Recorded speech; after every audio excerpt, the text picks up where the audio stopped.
Hi guys, this is Nebawani Bunju, former high school teacher, and you're welcome to Learning with Richie. So, in today's video, I am out to talk about something which is very important, something that affects a lot of us as newcomers to Canada or international students. Um, it is very common for you as an international student or a newcomer to receive a call.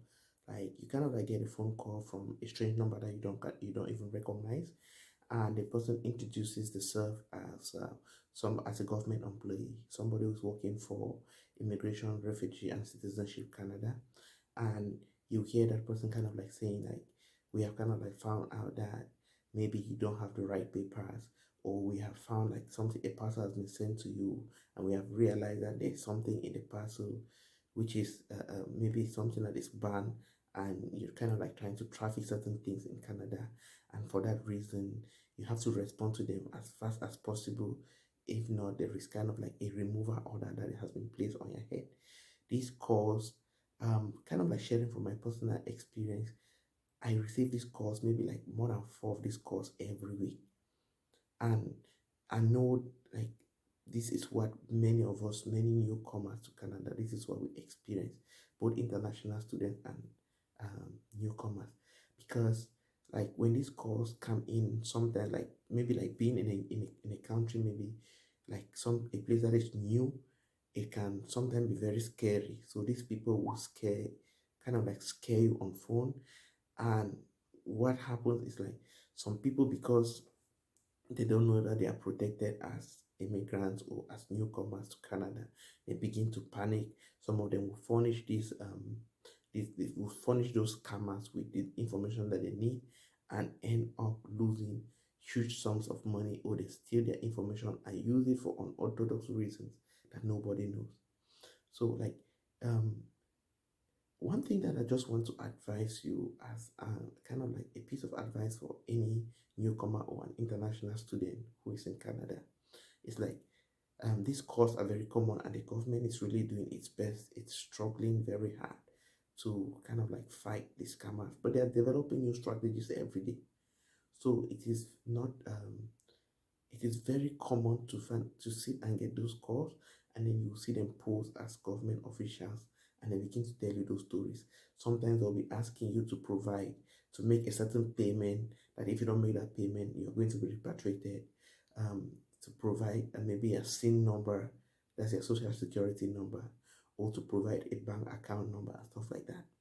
All those all those strategies are strategies to extort and to steal money from you, and many newcomers have fallen prey for this particular game that these people do play. I will share with you maybe like an experience that I went through. There was one day I kind of like bought an item online. It was on Amazon that I bought that stuff, and for one reason or the other, like one of the items was not really what I wanted, so I requested for a refund. So when I returned the item to Amazon, I was expecting to get my refund. And then on the day when I was expecting to get a refund, I kind of like got an email, like a text message came to my phone, and kind of like saying that click on this particular link to receive your refund. So knowing that I was expecting a refund from Amazon for what I bought, I clicked on the link. When I clicked on the link, it gave me options of banks, and among those banks were two of the banks that I actually have my accounts with in Canada. So I clicked one of those banks, and then they were asking me to put in my card detail. I did put my credit card detail, and they were asking me now to put in the security code, like the pin, that the private, the 3-digit code that we always have on the card. And I asked myself like, but how is it that I bought something and I paid online, and now they want to refund my money? They asked for my card number and the security number. I decided, I'm like, no, this doesn't make sense. It doesn't sound well to me. So I kind of like I terminated the transaction what I was doing at that level. But then because I put in my card number, the guys they were almost just one step into getting into my account. So when I kind of like stopped the transaction at that level, I was driving to work, and kind of like 2 minutes after when I got to work, there was a number calling my phone. When I called, they told me like somebody is attempting to kind of like to get into your account. And what the person was like, I should give my details to make sure that they can verify that I'm the one and protect my account. I'm like, well, what you're just asking me is the same thing that the person who called, that imposter called, I was asking. I don't even know who you are. I don't know if you work for the bank or not.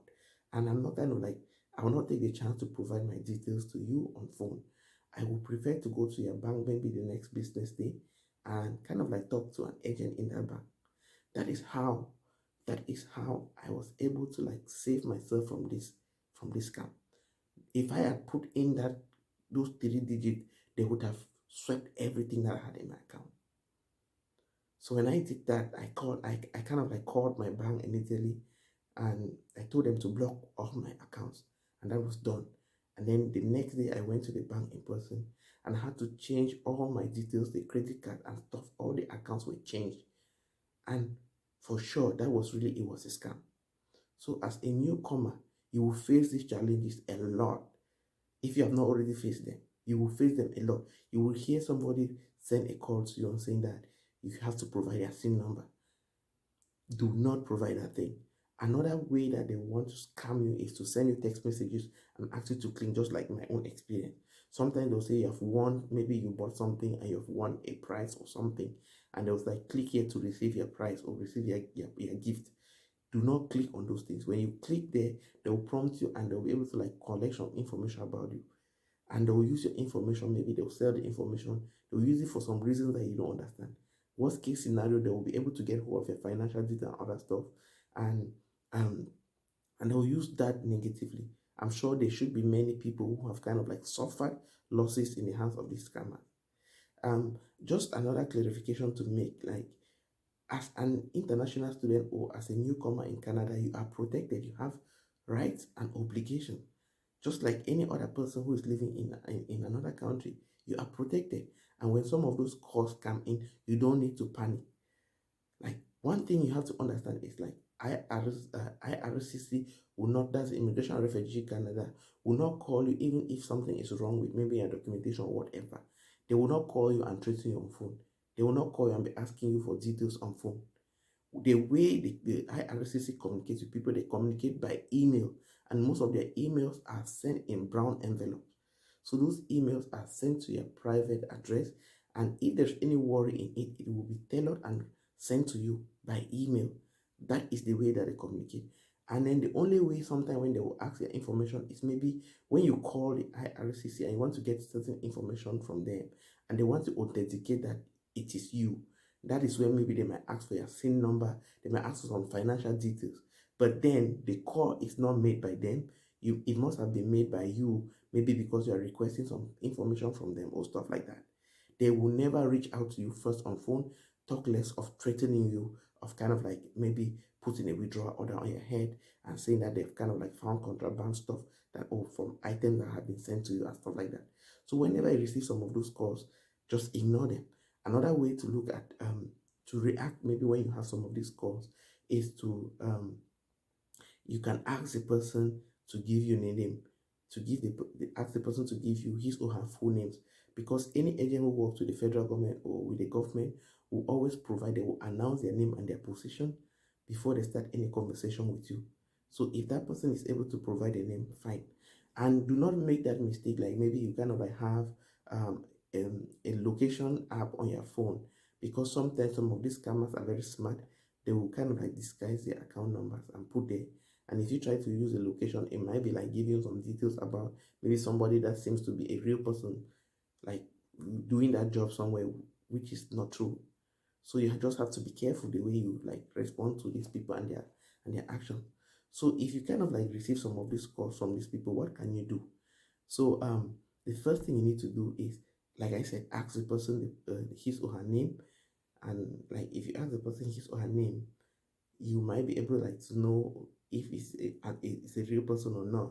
And then also you might decide to go to Service Canada and kind of like present like the complaint there, to talk with just somebody to verify if actually there's any issue that you have to deal with. And most of the time, or sometimes you talk with the police, yeah, they will kind of like, they're very nice and they'll talk to you, they will help you out. There are also numbers that you can kind of like call to repute to a number. There are numbers that you can call to report some of these scam situations.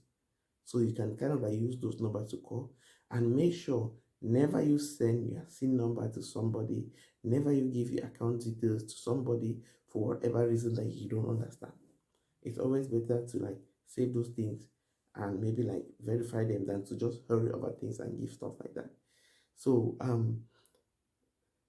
the take home message from this video tonight is like, what I just want to do is for you to stay calm as an international student or as a newcomer here and kind of like receive those things.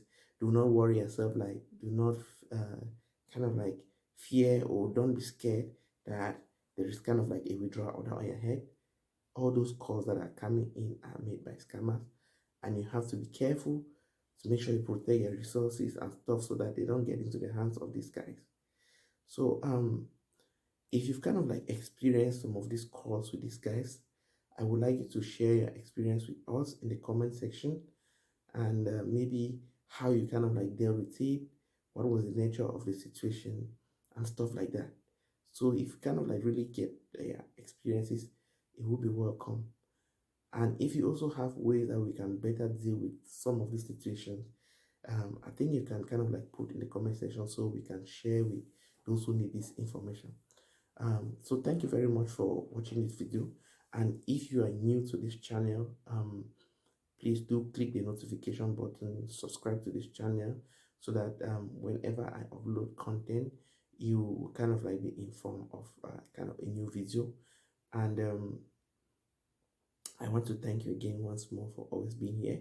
And this channel, we kind of like talk immigration issues and life in Canada, as like kind of like moving from a different place to Canada, everything that circles around immigration, be it looking for employment opportunities, be it looking for educational opportunities, or general issues that concern the life of an immigrant or an international student in Canada. So with that said, I will kind of like leave this video at this level, and I will see you in my next video.